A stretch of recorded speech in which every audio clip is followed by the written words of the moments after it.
ఇంతలోనే తనకి చీమ చెప్పిన మాట గుర్తుకొచ్చింది. అక్కడి నుండి పారిపోయింది. ఈ ఏనుగేంటి చాలా వింతగా ప్రవర్తిస్తున్నాడు? ఎంతో కష్టపడి నేను ఆ గూడును కట్టుకున్నాను. మళ్ళీ పుల్లలన్నీ ఒక్కొక్కటి చెట్టు మీదకి తీసుకెళ్లాల్సి వస్తుంది. మళ్ళీ దాన్ని నిర్మించుకోవాలి. ఎంత శ్రమ పడాల్సి వస్తుందో.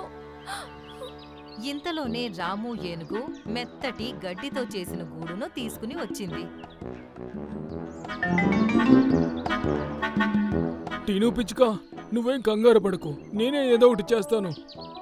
అలా అని రాము ఏనుగు తన తొండంతో గూటిని మళ్లీ కట్టడం మొదలుపెట్టింది.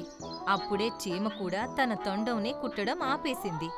ఈలోపే మిగతా జంతువులన్నీ కూడా అక్కడ జమ అయ్యాయి. చాలా కష్టపడ్డ తర్వాత గూడు తయారయ్యింది. ఆ తర్వాత తను ఆ గూడు తీసి చెట్టు కొమ్మ మీద పెట్టింది. అలాగే అందులో తను తీసుకొచ్చిన గడ్డిని కూడా పెట్టింది.